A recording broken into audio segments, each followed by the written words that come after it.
Arjun global studies पढ़ाने वाले सभी स्टूडेंटों को जय हिंद। दोस्तों आज बताऊंगा आप लोगों को जर्मनी के एकीकरण के बारे में। दोस्तों क्या है आप लोग को बताऊंगा आप लोग को जर्मनी के एकीकरण के बारे में, इसलिए इस वीडियो के अंत तक देखिएगा ताकि आप लोग को जर्मनी से रिलेटेड कुछ जानकारी मिल सके। जल्द इस वीडियो को स्टार्ट करता हूँ। सबसे पहले मैं आप लोग को बता देता हूँ कि जर्मनी जो है कैसे यह अपने देश में क्रांतिकारी कैसे उत्पन्न हुआ। मैं एक एक करके बात बता देता हूँ। देखिए सबसे पहले सन 1789 ईस्वी में फ्रांस में गणतंत्र स्थापित हो गया। फ्रांस में गणतंत्र स्थापित हुआ।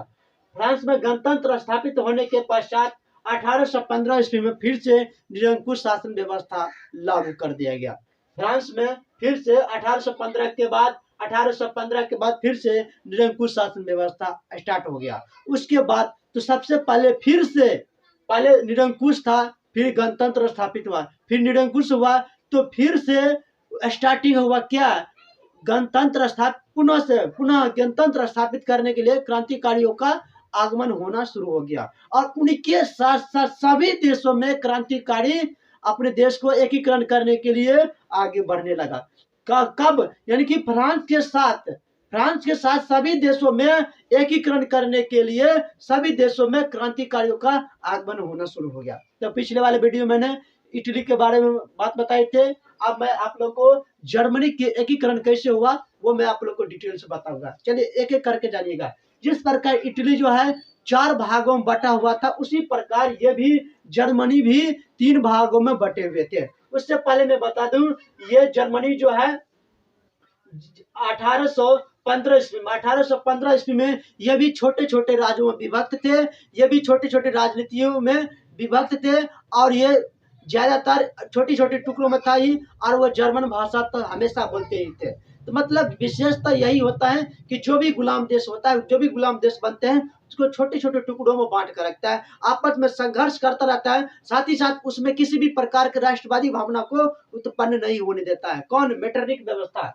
मेटरनिक व्यवस्था में किसी को भी राष्ट्रवादी भावना को उत्पन्न नहीं होने देता, लेकिन फिर भी देश में राष्ट्रवादी का आगमन हो जाते हैं। तो एक एक करके मैं बताता हूँ। सबसे पहले जानिए कि जर्मनी का विभाजन 3 भागों में हुआ था, जिसमें से उत्तरी भाग में प्रसार सैक्सनी राज्य था। उत्तरी भागों में प्रसार राज्य और सैक्सनी राज्य था। साथ साथ मध्य भाग में राइनलैंड और दक्षिण में था। दक्षिण में, मध्य में क्या था? राइनलैंड, और दक्षिण में बावेरिया जैसे प्रमुख राज्य थे। समझिए। साथ साथ उत्तरी राज्य में प्रोटेस्टेंटों तथा दक्षिण राज्यों में कैथोलिक संप्रदाय के बहुसंख्यक थे। कहने की तात्पर्य है ये जो 3 भागों में बटा हुआ था, इसमें सबसे ज्यादा जर्मन भाषी के लोग, जर्मन भाषा के बोलने वाले लोग मौजूद थे। साथ ही साथ उत्तरी भागों में जो है 2 जाति प्रधानता थी, जिसमें प्रोटेस्टेंटों तथा दक्षिणी में सांप्रदायिक लोग, ये दोनों बहुत ज्यादातर रहते थे, और इनके अंदर बहुत सारे लोग कंट्रोल में रहते थे। तो इस प्रकार ये 3 भागों में बटा हुआ था। अब मैं बताता हूँ आप लोग को जर्मन राष्ट्रवाद का उदय। देखिए जर्मन राष्ट्रवाद का उदय में सबसे पहले ऑटो वन बिस्मार्क का ही योगदान नहीं है। जर्मनी को एकीकरण करने में ऑटो वन बिस्मार्क का योगदान महत्वपूर्ण है, लेकिन इससे पहले और भी लोग आए हुए थे जो अपने माध्यम से लोगों को जागृत करते थे, लोगों को राष्ट्रवादी भावनाओं को जागृत करते थे। कौन कौन व्यक्ति थे? तो सबसे पहले स्टीन, गॉटफ्रीड, काट, फिक्टे, अंडार्ट, जो कविता के माध्यम से लोगों को जागृत करते थे, अर्थात राष्ट्रीय भावनाओं को, देश प्रेम की भावनाओं को जागृत करते थे। साथ ही साथ हमबोल्ट, ग्रिम बंधु तथा हिगेल, ये हिगेल ऐसे व्यक्ति थे जिनसे प्रभावित कौन था? Auto von Bismarck. हिगेल व्यक्ति ऐसा था कि वो सबसे ज्यादा प्रभाव देते थे किस पर? वो हमेशा स्वतंत्रता पर, वो आजादी पर वो बात निर्भर करते थे। जिस प्रकार भारत में कांग्रेस को 2 पार्टी थे, ग्राम दल और नरम दल, तो दोनों का अलग अलग माध्यम था। वो कोई शांति व्यवस्था से अपना स्वतंत्रता दिलाना चाहता था अंग्रेजों को, भारत को, लेकिन कोई संघर्ष मतलब लड़ाई करके, युद्ध करके। उसी प्रकार जो इन लोगों को भी अपना अपना अलग अलग इच्छा था, अलग अलग मत था। कोई कहते थे कि हम संघर्ष के द्वारा आजादी दिला सकते हैं, यानी कि राष्ट्रीय भावना को जगा सकते हैं और एकीकरण कर सकते हैं। कोई कहते हैं हमें राजतंत्र में विश्वास है और राजतंत्र के ही द्वारा में जर्मनी का एकीकरण कर सकता हूँ। कोई कहता है कि आर्थिक उन्नति होने के बाद ही एकीकरण किया जा सकता है। कोई कहता है जो हम सेनाओं के बल पर हम एकीकरण कर सकते हैं। सभी को अलग अलग इच्छा थी, लेकिन हिगेल को क्या था कि हिगेल सोचता था कि हम स्वतंत्रता हमें चाहिए। जर्मनी को एकीकरण करने के लिए हमें स्वतंत्रता होना चाहिए, और स्वतंत्रता में जो भी कार्य होंगे हम खुली तरीका से हम कार्य करेंगे। तो ये स्वतंत्रता पर बल देते थे। स्वतंत्रता पर बल देने के कारण इससे प्रभावित कौन था? Auto von Bismarck. इससे प्रभावित होकर ऑटो वन बिस्मार्क जो है अपने आप में सुदृढ़ता संकल्प किया कि हम जर्मनी को एकीकरण संभव करेंगे। अब मैं बताता हूँ फ्रैंकफर्ट संसद के बारे में। देखिए, सन 1848 ईस्वी में फ्रांसीसी क्रांतियों ने जर्मनी में उथल पुथल कर दिया। यानी कि उथल पुथल राजनीतियों में जो था, राजनीतियों में उथल पुथल कर दिया। यानी कि जो भी मांग कर रहे थे, स्वतंत्रता की जो भी मांग कर रहे थे, उन सभी लोगों के बीच में उथल पुथल कर दिया। फिर भी कुछ साहस रख के उदारवादियों ने जर्मन राष्ट्र का निर्माण करने की योजना बनाई।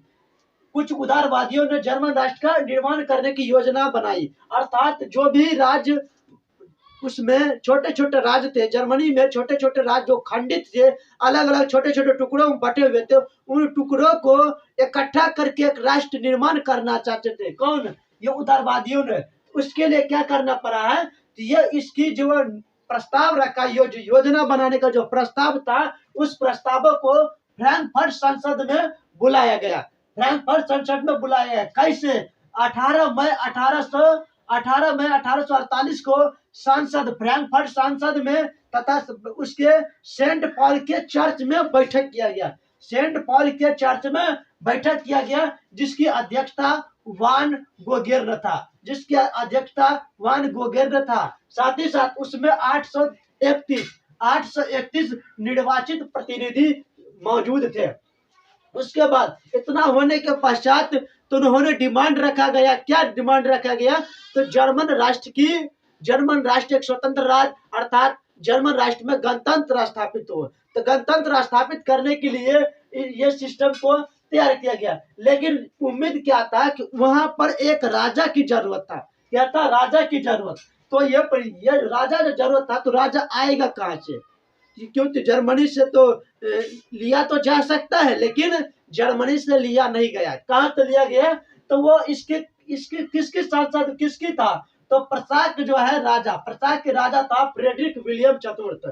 प्रसाक के राजा फ्रेडरिक विलियम चतुर्थ ये भी निरंकुशवादी था। तो इनको ये शासन करने के लिए, जर्मनी पर शासन करने के लिए इसको आमंत्रित किया, लेकिन ये तैयार नहीं हुआ। क्यों? क्योंकि ये नहीं चाहते थे कि हम ऑस्ट्रेलिया से हम खुलेपन क्या करें, लड़ाई करें। ये ऑस्ट्रेलिया से लड़ाई करना नहीं चाहते थे, इसलिए यह जर्मनी का राजा बनने से अपने आप को रोक दिया।